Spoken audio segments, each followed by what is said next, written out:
Welcome. Welcome to Shade in the City. I'm Trees.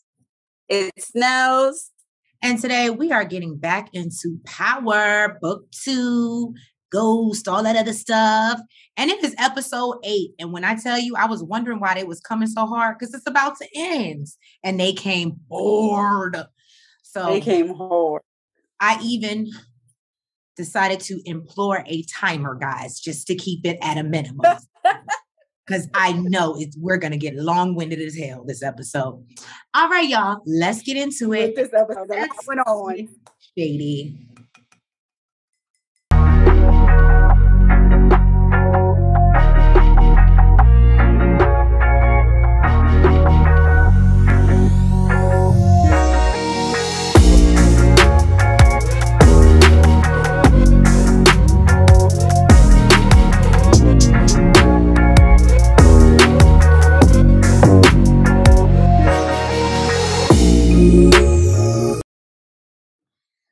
Okay, so we start off and we see Tariq sitting up in court with Davis and Saxe.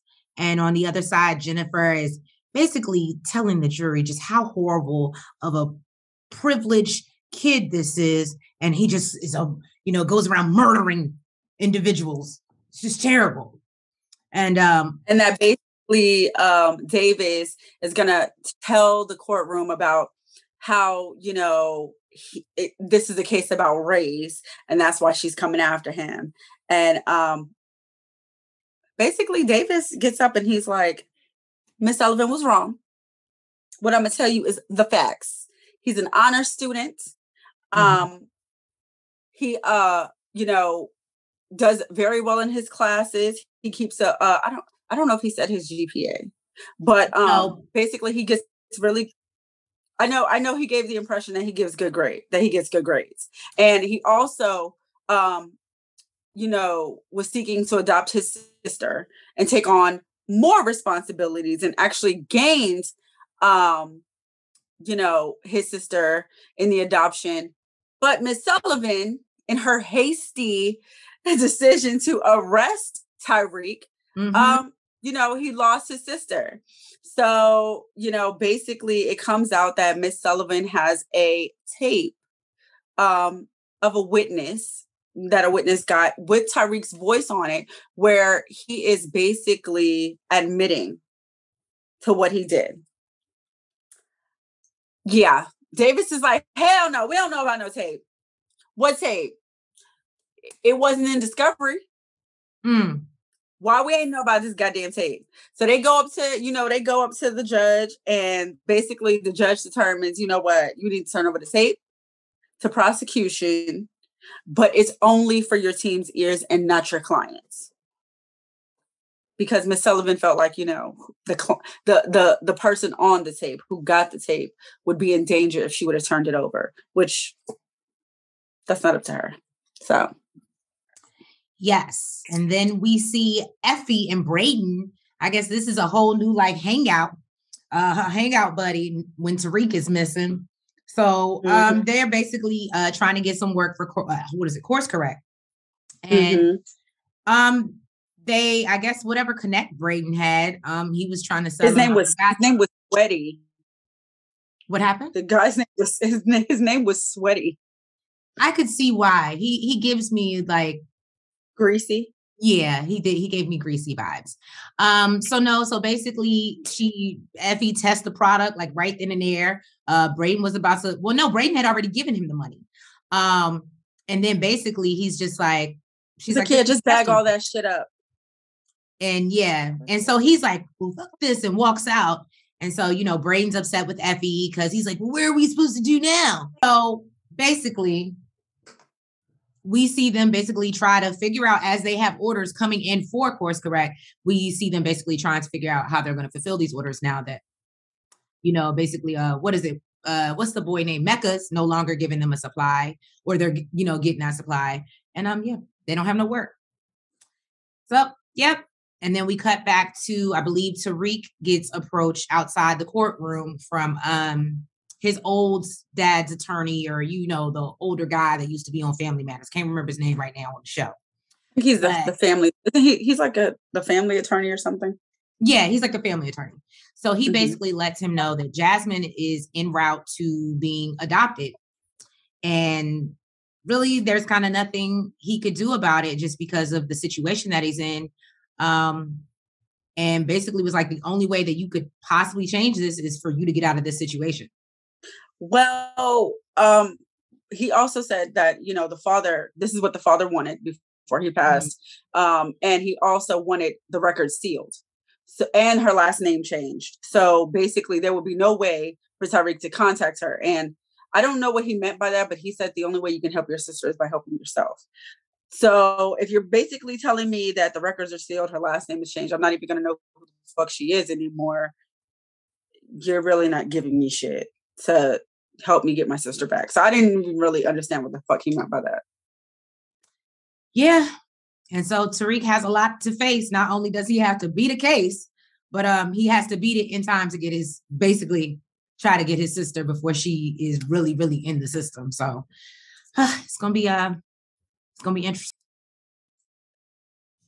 All right. So we see Davis approach Tariq after he's approached by the family lawyer, and he basically lets him know that bruh, that I ain't got the tape yet, but it's not good that they have the tape, right? And he basically lets him know, and if you want any type of insight as to what's going on, or basically want me to still work on your case, then I'm gonna need some money in the next 24 hours, bro. Payday's tomorrow, nigga. And of course, Tariq is like, man, but basically, he got to make it happen. So there's really not much to say. Now the real unless you want a court appointed to get you 25 to life. Well, yeah, that's true. Yeah, gotta love those. The public protector. So then we get to the shit of it all. So Miss Di, and you know what? I hate to say it. It's so terrible because I feel like she really is acting like a girl who just got her first piece of dick.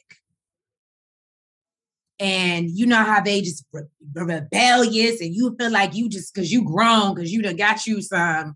And it's that energy that she's giving her mother right now. You don't feel like giving that before she got the dick? She was giving that before, but to me it's worse now. After Tariq gave her some, she's smelling herself. It'd be like that. Yeah. And and the reason I say it sucks because she's clearly older. It's not like you're dealing with a 16-year-old, or you know what I mean, where I can go, bitch. You still, you know what I mean? I mean, Monet could very well do that, but now I can use my fist. That part. So yeah, Nels, I'll let you into that. I'll let you get into that messiness. So basically, Diana and Monet are sitting down having a conversation, and Monet's phone is blowing the fuck up. So Diana's like, who is that? And we know she's checking her phone because we've seen her all up in her phone before. Monet's like, oh, it's Zeke's agent, if you must know. So she leaves the room. She goes to take it. Diana is outside the door, ear hustling. What name does she hear? Dante. What you want, Dante? So, basically Monet is on the phone telling him, look, I ain't fucking with you. I'm not the same bitch that you knew back then. And nigga, fuck off, basically. Strong. But Diana, all Diana needed to hear was Dante. So it's about to be on. Well, y'all. It is about to be on. And I did notice. Okay, what we didn't talk about was she did come to Diana in the beginning of the scene, and she was like, yo, this is how you can help me, and we can maybe get our trust back on the same level. And that's why I said that when I made that statement when we first opened, because you could even tell the way she was kind of looking at her like, bitch, I don't want to be on this. You understand what I'm saying? Like, I'm not looking to earn your trust. That's the vibe that Di was giving me when she walked in there and said that to her. Because she was just like, okay. So I don't know, but I do know that it's also, we didn't mention that while Mecca was on the phone with Monet, he pulled out a nice ass engagement ring. in a beautiful, it looked like a sapphire with diamonds around it in a beautiful box. So it's looking like he was planning on proposing to Monet, and Kane walked in, and I don't know, baby. He didn't want Monet to hear Kane in the background. I don't know, but he basically get the fuck out. Yes, he did. Yes.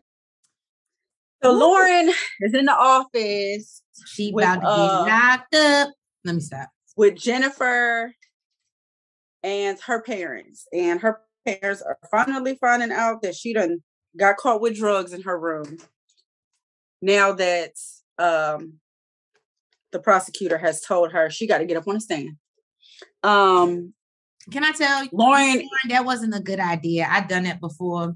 I didn't talk to my mom until the day I had to go to court. It never goes over well. I mean, it was only traffic court, but you know, a bitch was. She didn't think she would have to get up on the stand. She didn't think she would have to get up on the stand. So I don't necessarily blame her. Plus, it wasn't her drugs.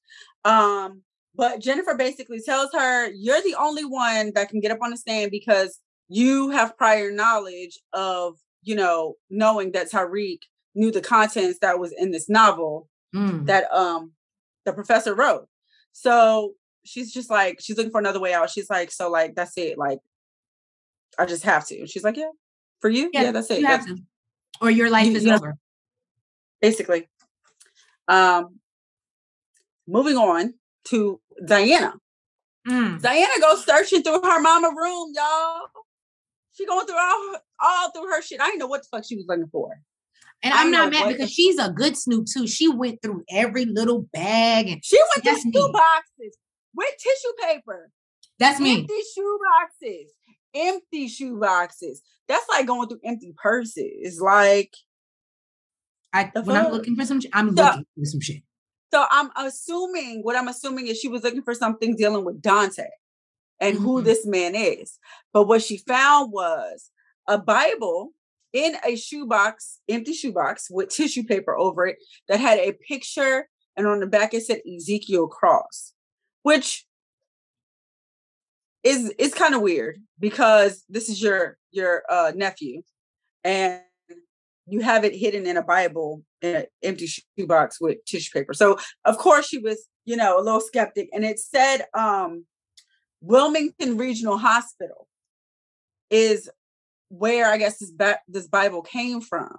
So she calls the hospital and they like, well, she wants a birth certificate for Ezekiel Cross, and they're like, we don't got one from 2002. But it sounds like they got one. The fuck?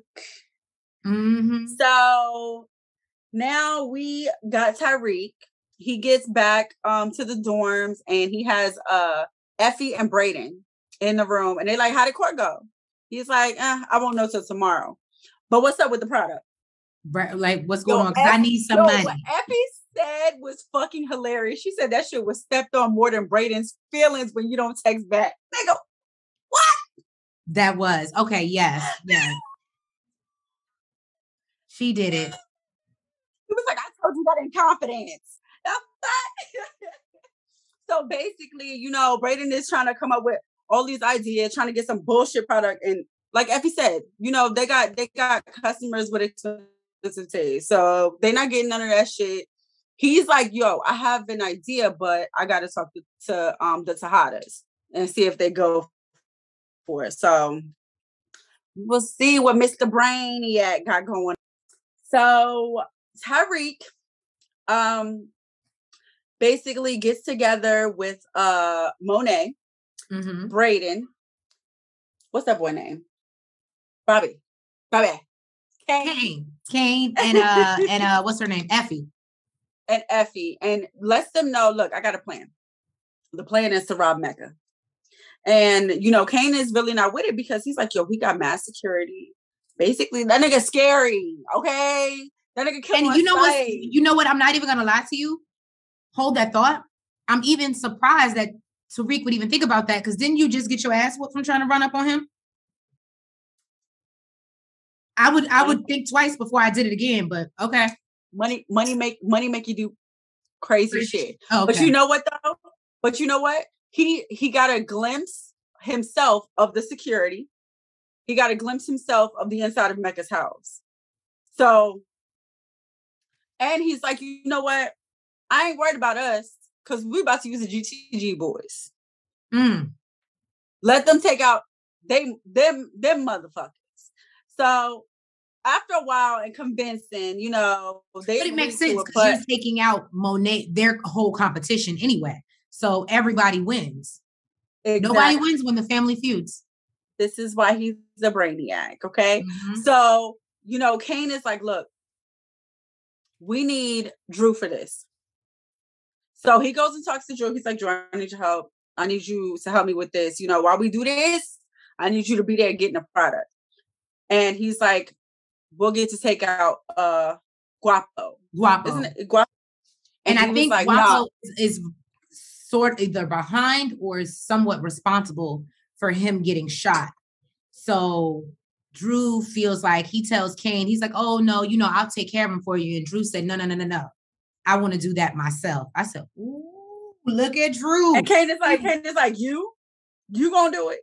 Drew was like, all right, well, fuck it. Do it without me then, nigga. Kane like, all right, you want to do it, nigga? You do it. You got this. You got this. All right. So everybody's on board. They're like, okay, we got to get rid of also, what's her face? Diana. Oh, yeah. Let Tariq distract Diana. Tariq sent this bitch a text. Oh, I would love to see you for tomorrow. This bitch texts back. Like, you know, I'll be there, boo. So she out the way. Lorenzo out the way. You know, Monet gonna take care of that. The plan is about to be in motion. It's making me excited to see. I cannot wait. So then we got Tariq. He goes to meet up with Davis at Davis's office. And, you know, Davis pulls open his laptop. You know, he was like, yeah, I heard the recording. It's real incriminating. Like, it's a problem. So Tariq goes to reach for the laptop. He's like, nah, nigga. You know what happened if I hit that space bar? If I, like Davis ain't never done those sideways. I hit that, I could be disbarred. I could get in trouble, nigga. It's illegal. You know how legal that is? But I got some dinner reservations I need to go check on. So I'll be back. Tariq is like, nigga, you can't do that later? He's like, nah, nigga. That, you know what's so funny? That would be me. That would so be me. Like, you just take off running. And I'm like, where are you guys going? Why are you running? I'd be the one sitting there and get killed because I'm asking too many questions. And you're like, no, but you need to run. Like, exactly. So Davis is like, nah, nigga. You know, I'm gonna go check on these reservations. Exactly, right. My laptop. Just cricking my neck. All you gotta do is hit that space bar. So Tariq grabs the laptop, hit the space bar, and who the fuck he hear on the goddamn recording? We already know who the fuck he hear. It's Lauren. And you know, he's having a conversation with Lauren. We actually remember this fucking scene. And she's like, so do you think it was Braden in the book? No, it definitely wasn't Braden. He told me who it was about. And you know, he only writes about Black people. This is all he needs to hear. This nigga's pissed the fuck off. He's rushing out the goddamn office. And who the fuck meets him at the goddamn elevator? I think this nigga was there listening. Fucking Saxe. You know what though? About what you just heard. And here's my thing. I understand and can respect Saxe for his assumption that now Lauren is in danger. However, if she was in danger, it wouldn't be because of Tariq. I don't think he was that ruthless that I felt like he assumed that Tariq was going to come after her or like off her or do some. What he said, don't Patrick-y shit. Patrick-y. You know what though? You know what I can appreciate though? I appreciate the fact, regardless of what he thought, because I know Tariq was hurt when he heard it. I know he was pissed off. He even said, how can she do this shit to me? But Saxe let him know, like, yo, like, it was not on purpose. this is not, she got caught with drugs and slipped up and said Professor Milgram, well, he said Carrie Dad Milgram, basically manipulated her and, you know, got her to wear a fucking wire over some bullshit fucking drugs on campus. So I appreciate the fact that Saxe did that and, you know, and tried to clear her name, but at the same time, he threw Carrie under the bus. He threw that bitch way under the bus. He was like, not like, oh, well, she was in trouble too, and she had no choice. So that's how we got our information. No, it was Carrie Dad's fault. Girl, you ready? Yes, I was ready. So, ready. We open up and we see Saxe is clearly getting it. I guess somebody heard what I said the first episode. I said what I said, and now Saxe is getting pussy through the whole every episode since then. He's been getting it again. So thank you, stars, for listening. Anyway, so but again, you're getting a little TLC with me. I do not need this much of Saxe and Jennifer. Okay.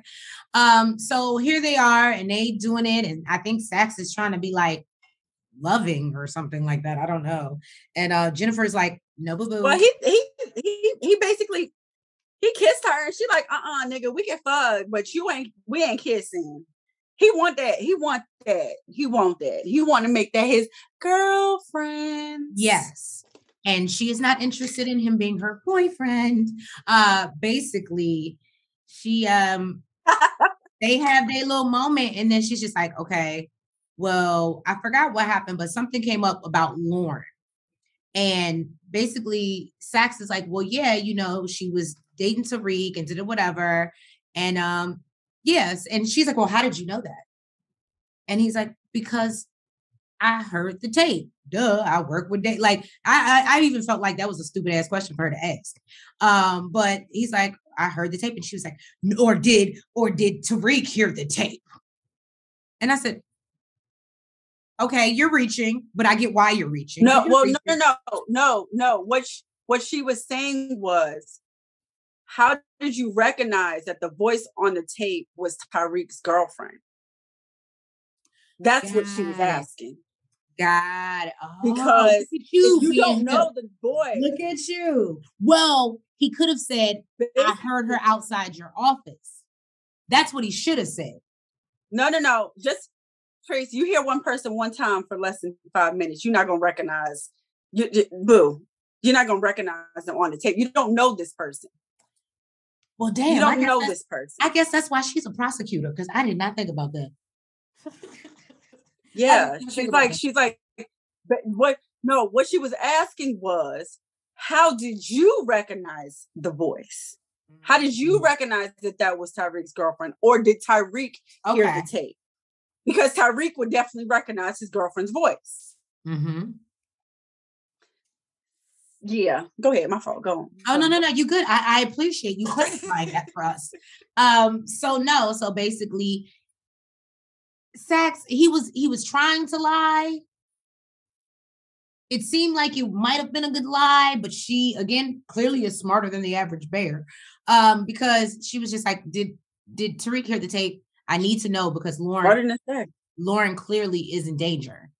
And he's like, no, Tariq didn't hear the tape. Y'all see how y'all wasn't convinced when I said it? Well, technically, that's actually what he said was, he's not allowed to hear the tape. She's like, that's not what I asked you. And he was like, well, I didn't play it for him. And she's like, well, did Davis play the tape? And he's like, I can't answer that. There's my motherfucking answer, nigga. She heard the fucking tape. He heard the goddamn tape. That's what the fuck that means. Get the fuck out of my place. Get the fuck out. Get the fuck out. That's what the fuck she said. She kicked his ass out. And then called Carrie. Look, I guess you should have stuck with the. So Carrie and Tate are in class, teaching the class, and Tariq is there like he said he would be in the morning. And Carrie is getting a call. Her phone is blowing up from Jennifer.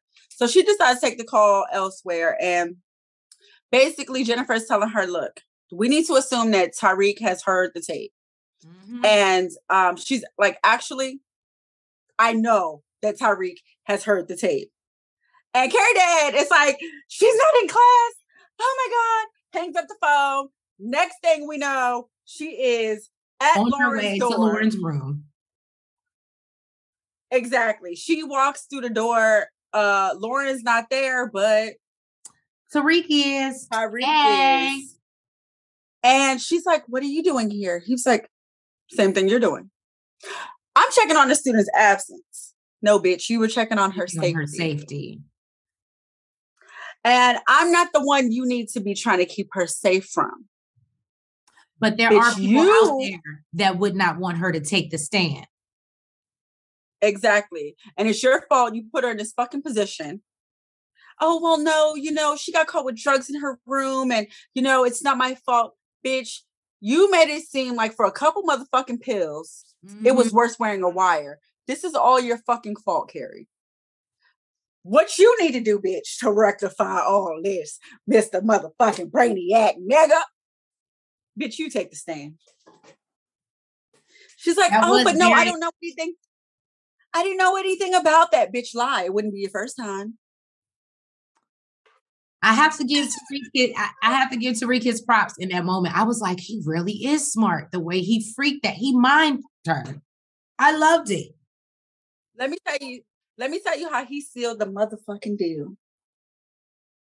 Because he's like, bitch, you set her up. Because she's like, oh, are you going to go, you're going to do all of this for her after she did that? Bitch, you set her up to do. You set her up. I'm not confused as to what.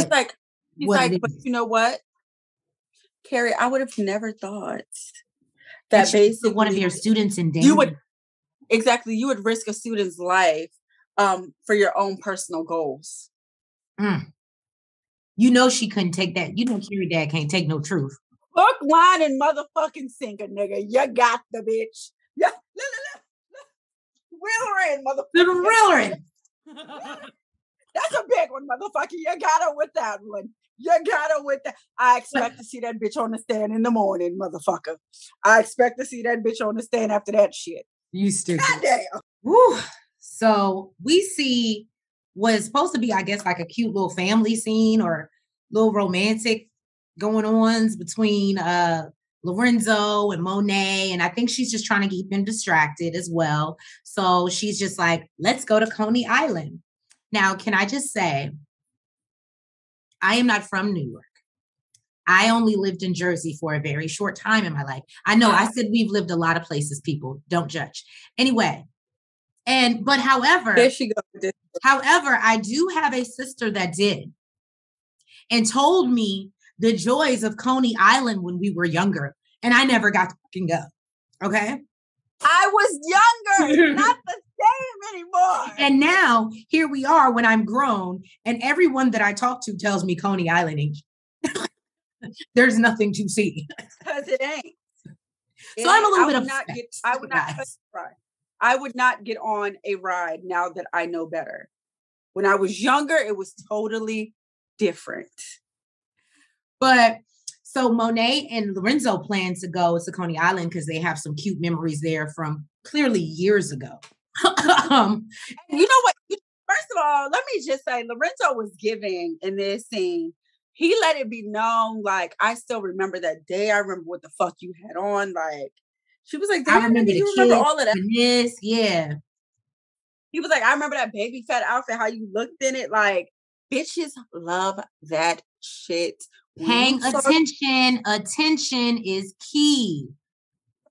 When you talk about making a bitch rain, shit like that makes a bitch rain. Facts. I'm just saying. So basically, Diana's sitting here listening to the conversation. She's like, I need to holler at you for a minute. And she's like, I don't have time. What do you want from me? Like, I don't have time for that. So she said, never mind. And, she dressed all cute. I mean, Di is always cute, but she's like extra cute today. And so we know she's supposed to be going to see Tariq in court, but she basically lies to her mama and tells her I'm sorry, not Zeke, Tariq in court. But she lies and says she's going to Zeke's game. So while she runs off, and this is what threw me off, and even Nels can tell you she had to fill me in. Like, I was like, pause, bitch, I need some clarification. Because we see Monet running through the room, like rummaging through stuff, much like we saw Diana going through her stuff. However, I was telling Nels, the rooms look so like closely, like set wise, that to me, you really couldn't like make out a difference. Because even I guess the only difference would be that there was a picture of Diana, I guess, in her room. But in my mind, to me, why wouldn't she have a picture of her daughter? It was much smaller to me. Huh? To me, I thought it was much smaller. I thought Diana's room was much smaller. Maybe it was. Maybe I just wasn't paying attention. But to me, it seemed like similar. So as Monet's running around the room, going through stuff, trying to look for, and we really don't know what she's looking for, right? We don't. And then she comes across a purse in her, little drawer or whatever, and it has condoms in it. And I told Nels, I was thrown off because I was like, oh, does that mean Lorenzo's screwing somebody else? And that's what I thought that was about. And she was like, no, Diana's fucking. We know that. And I was like, oh, okay.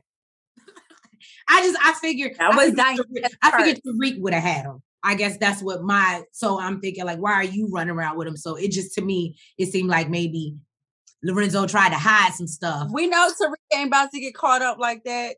Tariq is fucking a few bitches. So if he got condoms laying around and a bitch done seen these motherfuckers and counts these motherfuckers and some go missing, Tariq ain't about to get caught up like that. Bitch, you bring your own shit. Bring your own shit when you coming to fuck me, okay? Damn, that's smart, because I'm a counter. So I get it. I'm a counter. So then next, we are in court. And we got Carrie Milgram on the stand. And, she's basically saying that, she's saying that she knew that. Oh, no, Nels, you forgot. You forgot the best part. I'm hiding in the bushes. I'm selling drugs. I'm smoking cushions. What? I'm hiding in the bushes. Please, y'all tell me. Goddamn video, because I love that fucking song. That was a whole jam. Like me and Nels was sitting here like, what? Hiding in the bushes.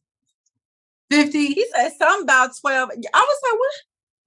And it is cute because he whispering. I'm hiding in the bushes. Like he really did ass hiding in the bushes. In the bushes. It was great. Like I literally went and Shazammed while I was watching to be like, I need to know who sings it so I can put it to my spot. It's going on the playlist. Oh my God. You're going to be hiding in the bushes. But go ahead. I'm sorry. Go back to Carrie. So basically, Carrie lets Jennifer know that she also knew about the book and that Tariq was in it. So Lauren is not the only person that can get up on the stand, and she wants to get up on the stand. So she's on the stand. Jennifer's asking her questions. She's like, yeah, I knew. But Jennifer's like, well, why didn't you come to us sooner? Oh, because I would never harm any students for my own personal gain. If you could have saw Tariq's face, oh my God, this nigga was like, bitch, really? Really, bitch? So then Davis, as expected, I don't know, this scene did something to me, girl. I was going to say, the look you was giving what I give Tate. It was, first of all, let's not get it twisted. Method Man is sexy as fuck. Okay? Mm-hmm. But this scene right here did something to would have had me hiding in the bushes. I ain't hiding no motherfucking where, bitch. I'm out there, okay? So, basically, he lets it be known, he's like, so let's talk about all the motherfuckers you was intimate with involved in this case. And of course, Jennifer tried to shut that shit down. He's like, look, it speaks to her credibility. Mm-hmm. Okay? I love you were fucking the lead investigator, Whitman. You were fucking me. You were fucking Jabari. You were fucking Zeke, Freaky Zeke. Okay? So, ma'am. Did you try to lie about any of these relationships that you've had? Yeah, but I'm not lying about Tariq. About Tariq. Okay, why? Okay, are you allowed to have relations with a student? No. Why? Well, because it's a power dynamic. Mm-hmm.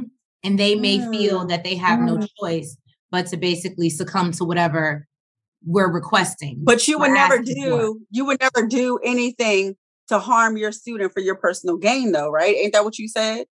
Sound like you was gaining a lot from that dick. Let me tell you something. Davis ate that bitch up and spit her the fuck out.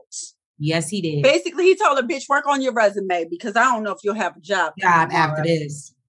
So Lorenzo and Monet are at Coney Island, and Trees, she's talking about how bad she want to go there and stuff.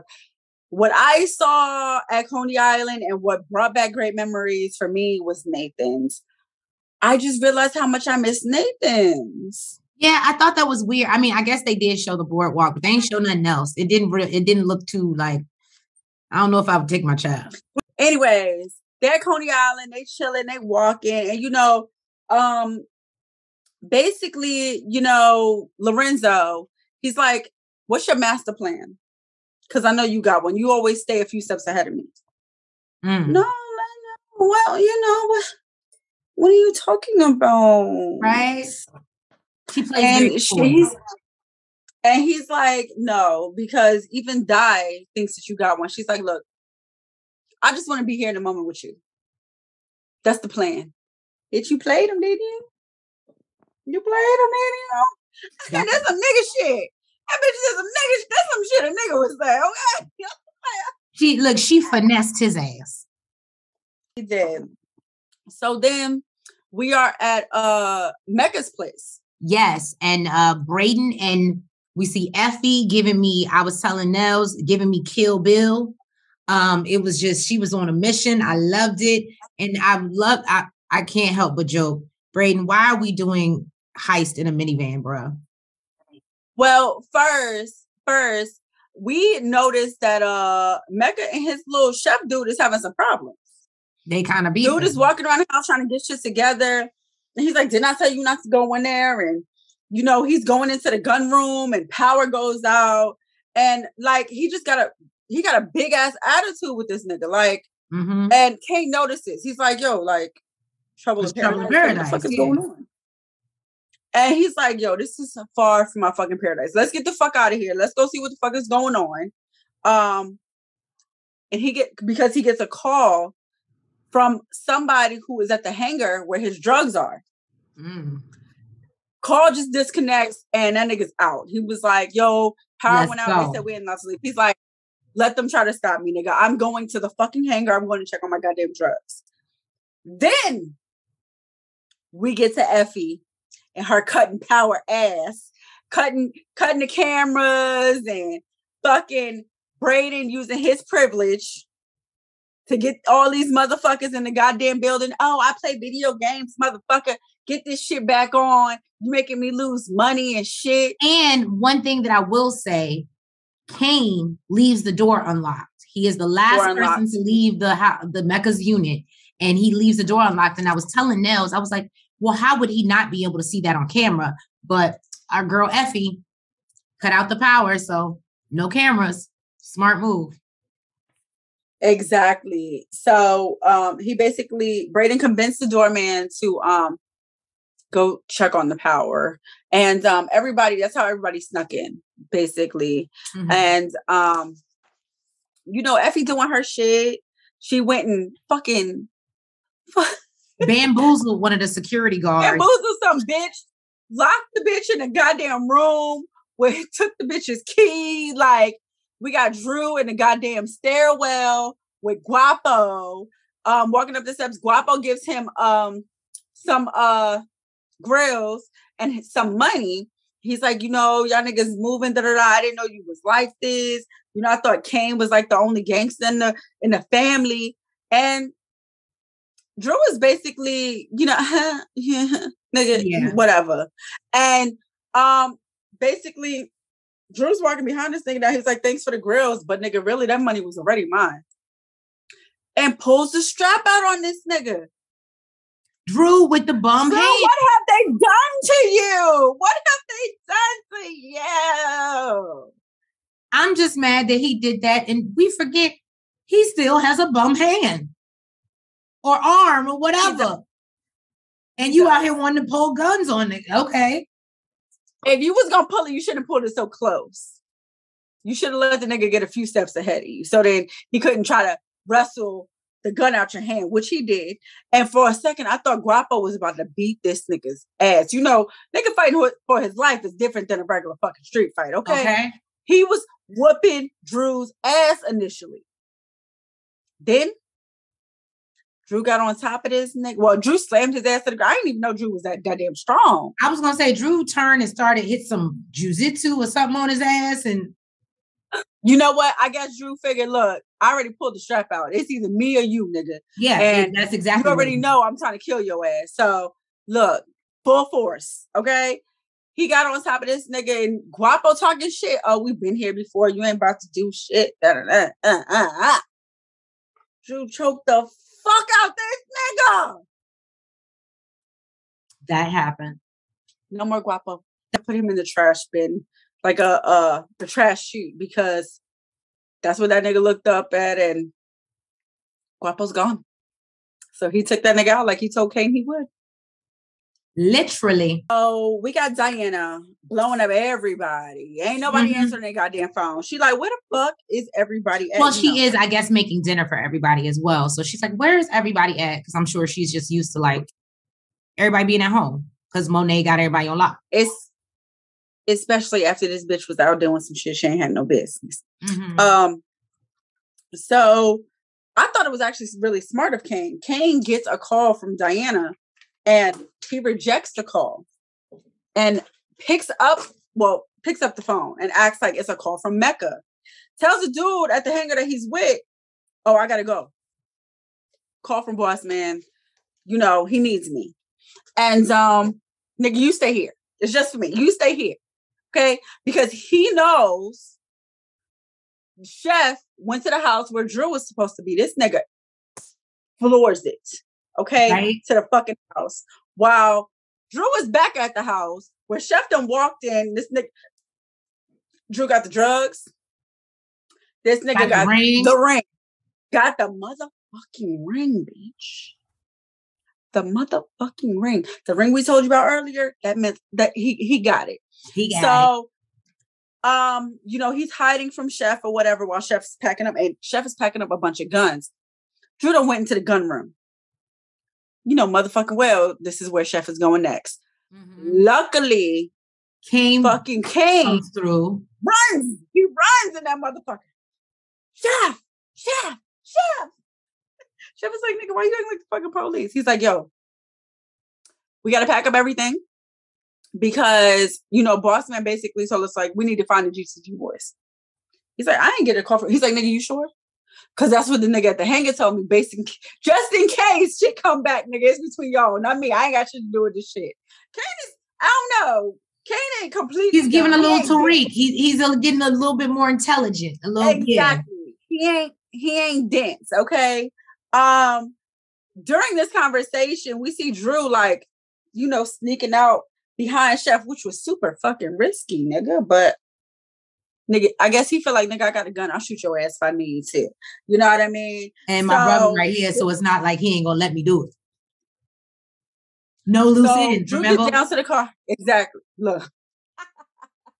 So, but you know what I was thinking? Well, we'll get into that later. So Drew gets down to the car, sweating, running, you know, and he's like, nigga, drive.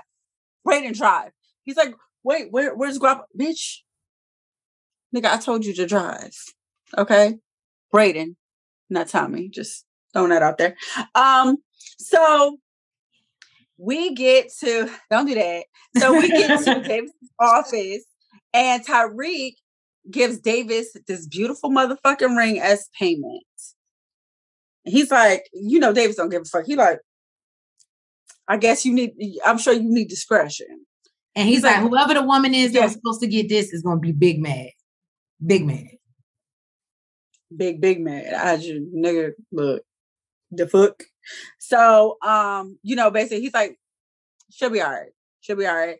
And he's like, you know, it was good thinking for you to get Carrie on the stand. You were trying to protect your little girlfriend from me. He was like, I ain't had shit to do with that. Nigga.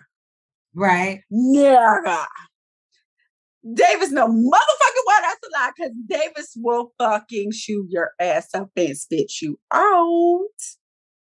And he basically lets him know that Jennifer is going to be gunning for him now that she took an L to like in the court. But what I think is really interesting now that I thought about it, how is Mecca not going to be able to pinpoint Kane? Because he's the only one that supposedly saw where the ring was. So once he realizes that it's missing, why wouldn't his automatic reaction be to think Kane? You get what I'm saying? I mean, I don't know. This episode has showed us people search through empty shit. So y'all, we see what's supposed to be a functional family dinner between the Tejadas.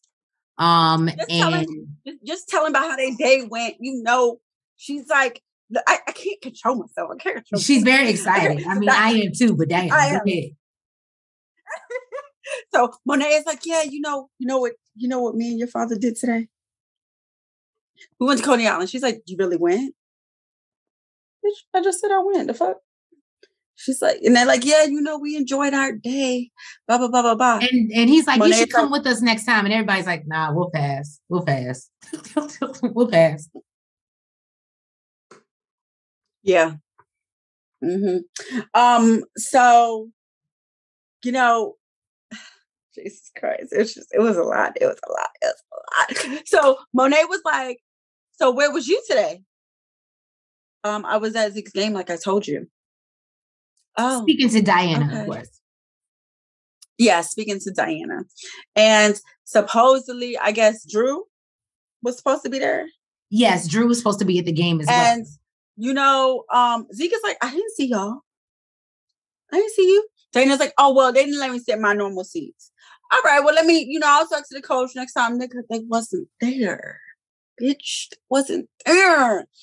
So, we're going to get into the thick of it. All right. So, basically, you know, what's his face? Kane is just like, you know, no, bitch, you was with your boyfriend. You was with your boyfriend. You're lying little shit. You was with your boyfriend, Tyreek. And I don't know why that set Diana off like it did, but baby, like what Jocelyn said, do it like it's your B-Day, baby. Okay, she came out. That bitch started telling everybody business. Sprinkle hair. She said, "Well, you fucked up the work just so you could become the connect, yo shady motherfucker."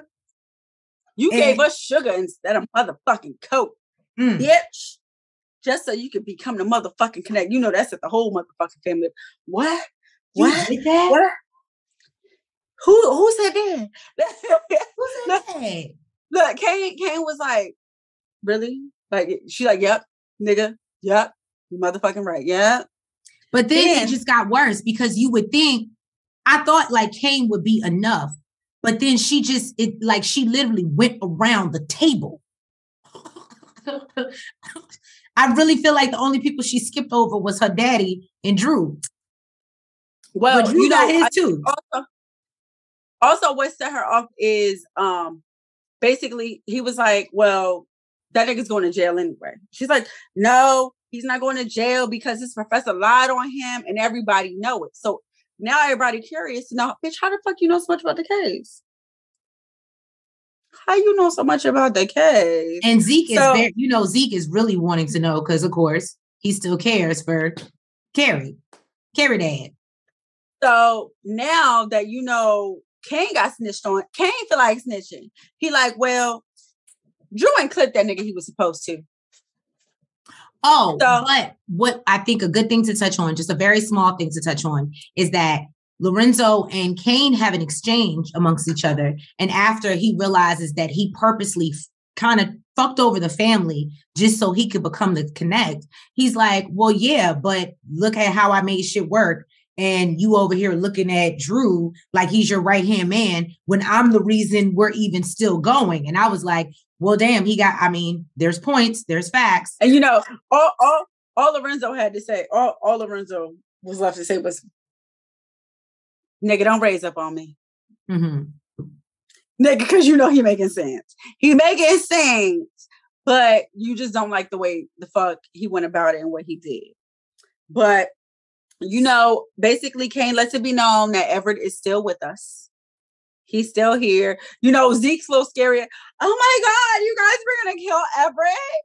Why would you kill my teammate? Oh my God. He's like, fuck this. Y'all are really crazy. I gotta go. And Monet is like, no, baby, please don't go.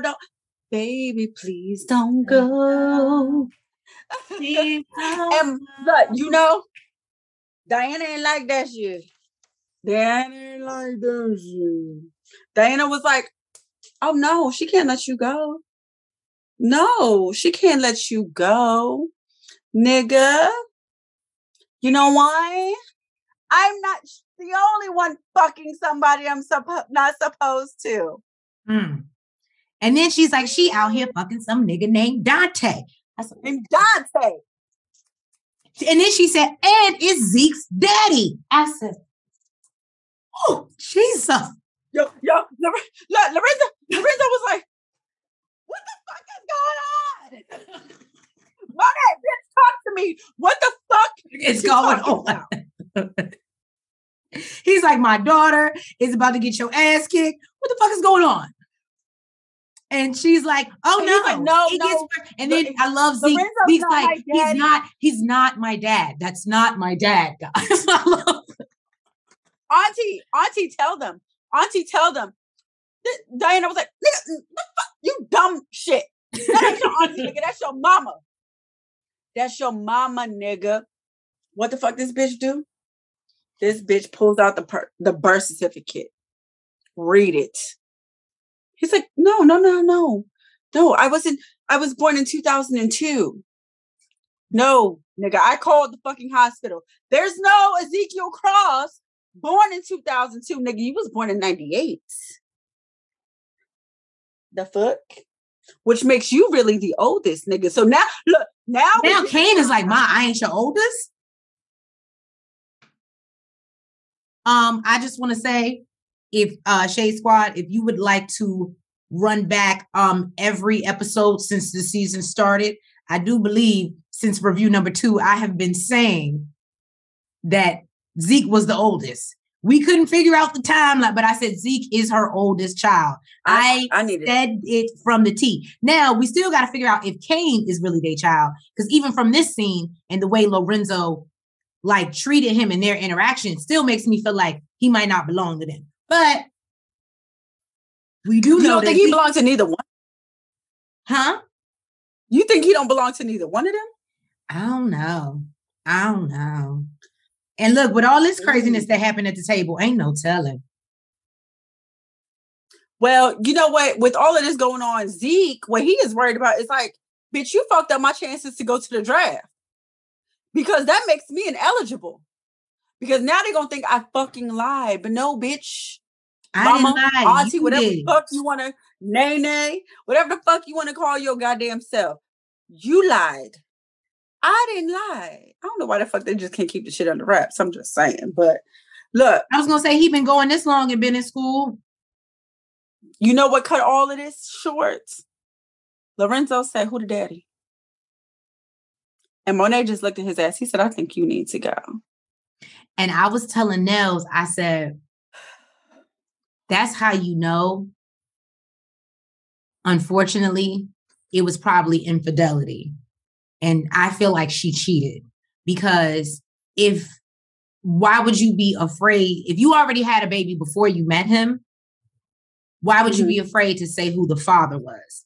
So the fact that you're like, because I really felt like he wanted her to say like, oh, like maybe she got pregnant and she was scared to tell him, or like he wanted, I think as a husband, he genuinely wanted her to say him. And the fact that she couldn't say shit really fucked with him. You could see it in that moment. And I was like, damn. Y'all. There was a lot that happened on that table, but I would love to have been a fly on that wall.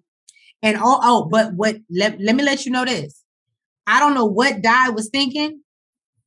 Because now that might be your mama, but she said, bitch, I'm going to kill you. She did say that. She said, I'm going to kill you. She did threaten Di and tell her. I mean, Lorenzo will probably protect her. So you're going to stay she can't stay away from Tariq, so she can't protect her. He can't protect her. She would have to listen in order to do that. And we all know she's feeling herself. She's not doing that.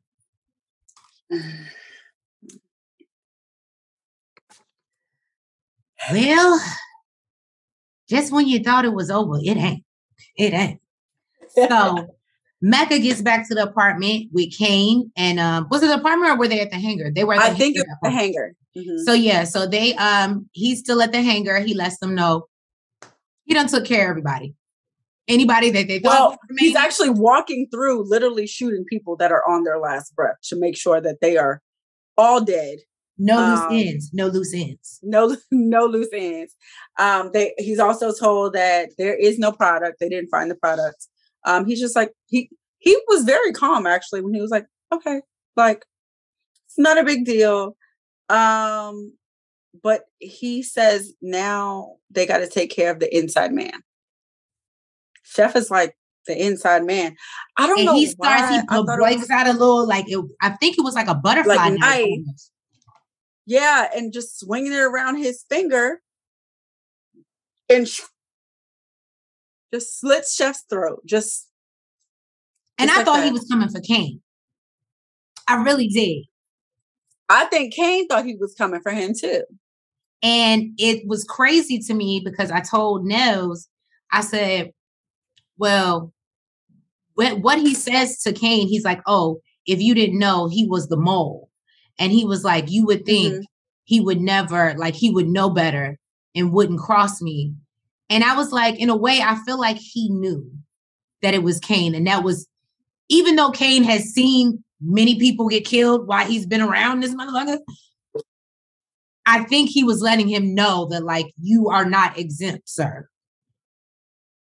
But I can understand Nell's point of view that he was so loyal. Why would you take him out just to take him out, for example? But I was like, wasn't they kind of already beefing before Kane even got there? So maybe it was more about. But it was a beef. I mean, it was a beef, but bitch, you're loyal as fuck. When we beef, I'm not taking you out just because we're beefing. That's true. That's true. The fuck. But part of the What? I know. I'll wait to the end till we get to that part. I'll wait till we get to the end because I was gonna say because I feel like next episode a lot of people gonna be trying to take a lot of people out. So I feel like if he did know that it was actually Kane, he did that as a warning, and he wouldn't actually ever kill Kane because he's in love with Monet. And that's Monet's son. I mean, I know, money, drugs, and all that shit is super important, but he don't seem to be hurt. And he didn't even seem to even flinch when they said they couldn't even find a product. The product ain't here. He's like, okay. But when he is going to flinch, when he see that ring missing, I think that's going to make him flinch. Yeah, because he spent some bread. Yeah. And not even that, just because he now does not have it to give to Monet. I mean, that nigga got buy another one. I know. He can buy another one, but I mean, anyway. So Monet, she pops up at Carrie's house. She's like, I'm looking for Zeke. And she's like, I haven't talked to Zeke in forever. I don't know where the fuck he at. Bitch, you told me to stay away. I stayed away, bitch. I'm scared of your fucking ass. Okay. So Monet is like, I lost my family tonight. I told a lifelong lie and I lost my fucking family.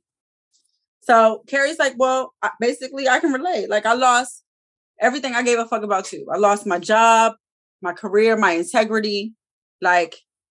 We in the same boat, bitch. What got me was Monet was like, basically, I feel like she said something like, as long as you're like here, or as long as you're available, Zeke will never come back to me. Or he'll never come back to me. And she just gives her a look. What she said was, if he has you to come to, he'll never come back to me. Which is kind of true. I'm just saying. Then we get to, did you want to touch on the scene at all? I know it was it was Tariq and Effie and Brayden, and they're sitting around the dorm and talking about how they pulled everything off today, and Brayden's bragging like it was a high-speed chase and da-da-da, and Effie's like, calm down, bro. He was doing a max of 60 in his little minivan. It's probably like him driving in a Prius. He's doing the most right now. And he's like, 65, Effie, 65. So then Effie's like, well, I need you to give me and Tariq a minute. And he's like, okay, well, can y'all burn a candle next time or something? Like, y'all just doing the most. And basically she's like, I do like this conversation because he basically lets her know what's going on with his case and how he found out about Lauren being the one that was on the wire. And she was like, I never really liked how, like, her influence on you. And he was like, well, she would probably say the same about you. And basically she was like, but you have to be someone that you're not when you're with her. And I said, and what did I say? If that, now don't get me wrong, I know I said it was going to be Die, but if that don't give you Angela and Ghost, trying to be somebody that you are not to be with her, I'm just saying. So the only one I disagreed with was Tommy and Brayden trees. Okay, I'm just saying. But then we see basically, they get cute and they want to get freaky. And clearly Effie is not even heeding her own advice because she told Di to stop fucking with him, and here she is knowing that he really is not going to give his all to her, but she enforces. What's crazy is he even brought it to her attention. He said, I thought you wasn't trying to get attached. And she was like, I think it's already too late. She want that dick. I'm not. He is getting it for a brother that is walking. He is getting it. So we walked up a long flight of stairs,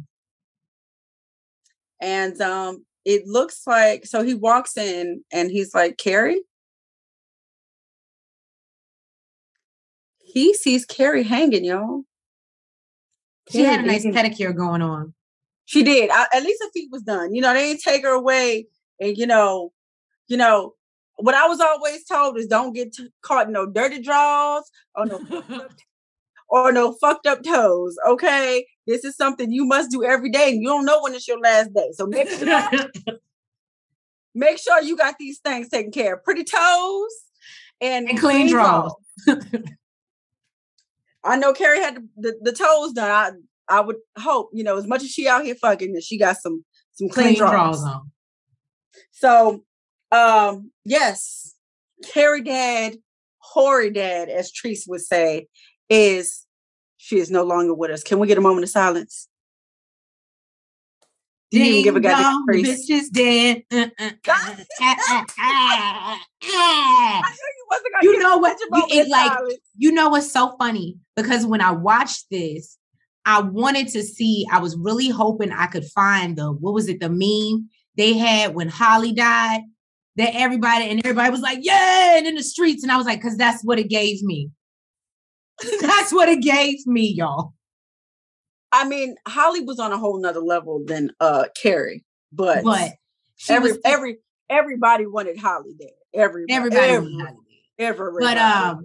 No, so yeah, no. And then that pretty much wraps it up. I was telling Nels, I definitely think after what Zeke heard at that dinner table tonight, he, not for a second, I don't know, because Zeke's a little dum-dum, but if he starts to use his brain, everything he fucking heard at that table tonight, he should know that he cannot trust his momty and that she got to that bitch.